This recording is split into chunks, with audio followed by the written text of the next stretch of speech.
మందు కొట్టినావు, తెలంగాణ బిర్రగా మందు కొట్టింది. మందు పోతుందా పోదా? నువ్వు కొట్టిన మందు జరిసేపటికే సుర్రగాలి బిర్రగా వచ్చింది. పోతుందా పోదా? పోతుందిగా. గాలితోనైనా వానతోనైనా మందుతోనైనా పోతుంది మందు. మరి పోయినప్పుడు మళ్ళా కొట్టాలా కొట్టద్దా? కొట్టాలంటే మరి మందు తేవాలన్నా వద్దా? పైసలు పెరుగుతాయా పెరగాలి?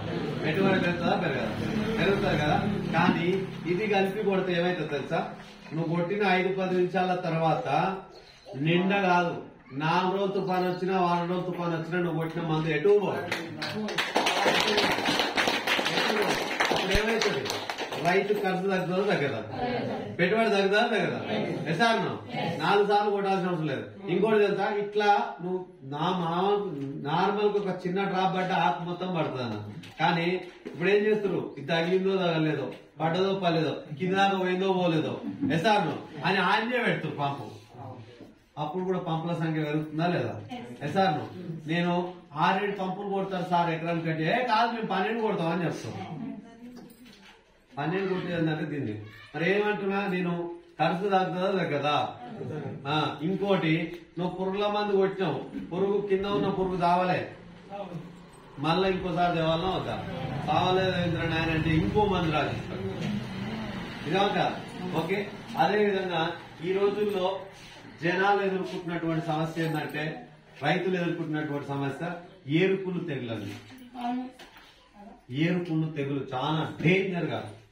ఇప్పుడు ఈ రోజు వర్షం బాగా పడ్డది, బెర్రగా నీళ్లు నిలిచినాయి, 3 రోజులు అట్లాగే ఉన్నాయి. ఏరు మొత్తం కూలిపోతుందా లేదా? పైన మన దాంట్లో పల్లి బాగా వేస్తారు కదా, పల్లి గాని పత్తి గాని పైన నిగనిగా ఉంటుంది, పీక్ కింద మొత్తం ఏరు మొత్తం కూలిపోతుంది.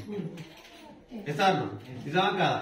భూమిలో అవసరమైనటువంటి సూక్ష్మజీవులు ఏవైతే ఉన్నాయో ఆ సూక్ష్మజీవులు మనం వేసిన కెమికల్ ద్వారా చంపేస్తే ఆ ఏరు కుళ్ళకుండా అవి పనిచేసేది. ఇంతకుముందు ఆ ఏరు కుళ్ళకుండా ఇంతకుముందు పనిచేసేది. దాంట్లో చంపేసినాక దాంట్లో పని ఆయన చేయనిస్తలేదు.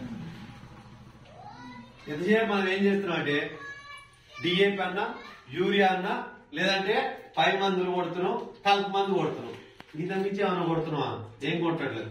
ఇది దీంతో పాటు అడుగులో కలిపేసుకోండి, 99% వేర్పులను తగ్గిస్తుంది. వచ్చేటటువంటి తెగుళ్లను కూడా తగ్గిస్తుంది. తెగుళ్లు రాకుండా చేస్తుంది. కరోనా టైంలో ఏం చేసి చెప్పి ఉడికి నీళ్ళు ముందే తాగినా, కరోనా వచ్చినాక తాగినా, రాకముందు కూడా తాగిరు. నేనైతే తాగిన, నాకేం కరోనా రాలేదు. మసాలా టీలు తాగిరు. ఒక గుడ్డు అంటే ఇష్టమే లేదు కానీ తిన్నది, ఇమ్యూనిటీ పెరగాలని. చికెన్ మటన్ ఇష్టమే లేదు కానీ తిన్నాను, రాకముందుకే తిన్నారు. ఎసార్ వ్యాక్సిన్ వేసుకున్నారు కదా, వచ్చినాక వేసుకున్నారు. రాకముందే కదా, రావద్దనే కదా. ఎసార్ నేను కూడా అదే చెప్తాను. నీ చెట్టుకు రోగం రాకముందుకే వాడు తిని, రోగం వచ్చిన తర్వాత కాదు, రోగం రాకముందుకే వాడు. నేను 100 ఎకరాలు వాడమని చెప్తలేను, ఎకరాకు వాడంతే. ఒక్కటే ఎకరాకి వాడి చూడు.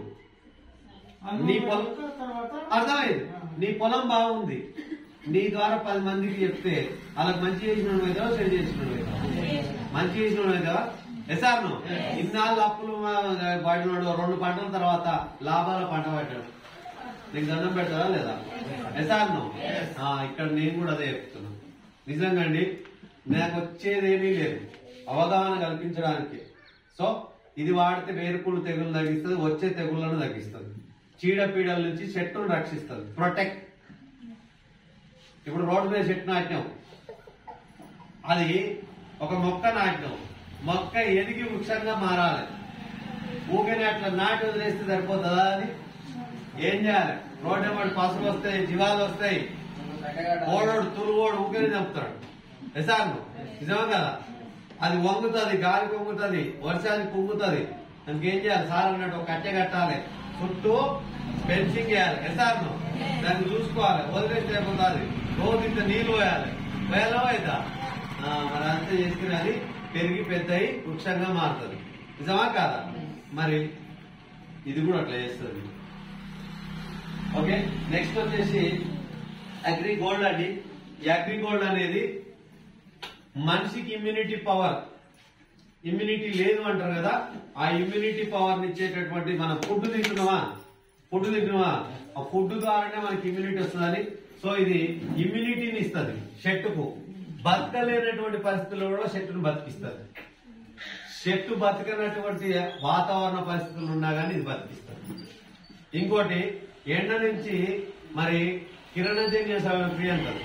చదువుకున్న వాళ్ళకి అర్థమైంది, చదువుకున్న వాళ్ళకి అర్థం కాదు. ఆకు ఉందా, ఆకు పచ్చబడడానికి ఉపయోగపడుతుంది. ఆకుని పచ్చగా చేయడానికి పత్రహరితం అంటారు. సో దాన్ని పచ్చగా చేయడానికి ఉపయోగపడుతుంది. తెగుళ్ళు ఇమ్యూనిటీ బాగుంటే ఎలాంటి వ్యాధులు రావు. ఎసార్ను ఇప్పుడు జబ్బే గ్రాన్యువల్స్ సార్ పొరపాటున నేను దుక్కి వేయలేకపోయినా మరి నేను వేయాలనుకుంటున్నా అంటే ఇది స్ప్రే చేయొచ్చు. అది చేసే పని ఇది చేస్తుంది, అది చేసే పని ఇది చేస్తుంది. ఒకవేళ మర్చిపోతుంది. సో దుక్కి దున్నే టైంలో కానీ మీరు ఇప్పుడు ఏదైతే సాలలో వేసుకుంటే మొదలుగా మందు, ఆ మందులో కలిపి వేసుకోవచ్చు. పిండిలా, అడుగు పిండిలా. దీంతో పాటు అగ్రి మాస్ అని ఉంటుందండి. అగ్రి మాసు పూత పడుతుంది, కాత కాస్తుంది, కానీ గుంటలేదు సార్ రాలిపోతుంది. నీడ పడతలేదు సార్ రాలిపోతుంది. కాయ పడుతుంది కానీ దాని సైజ్ చక్కగా వస్తలేదు సార్. ఎసార్ను రావాల్సిన పరిమాణం వస్తలేదు, పెరుగుతలేదు అని అంటారు కదా, అలాంటి దానికి అగ్రి మాస్ అని ఉంటుందండి. సో నెక్స్ట్ ఇంకోటి ఏంటంటే ఇదండి అగ్రి ఆక్వా జెల్ అంటారు. మనదంతా వర్షాధార పట్ల కాదా, ఇప్పుడంటే ఏదో పాల ఊరు వచ్చింది కాబట్టి నీళ్లు కనపడుతుంది. నిజాను నిజమా కదా, పక్కనే కృష్ణ ఉన్నది కానీ ఉపయోగించుకునే టైం లేకుండా ఇంతకుముందు. నిజమా కదా, సోమశీలు ఎంత దగ్గరే కదా, వాటర్ మస్తు ఉన్నాయి, అయినా వచ్చే అవకాశం లేకుండా ఇంతకుముందు. ఇప్పుడు జర పాలమూరు ద్వారా వస్తుంది. అయినా సరే 10 రోజు పెడతావాడు చాలు. పెట్టావు కదా.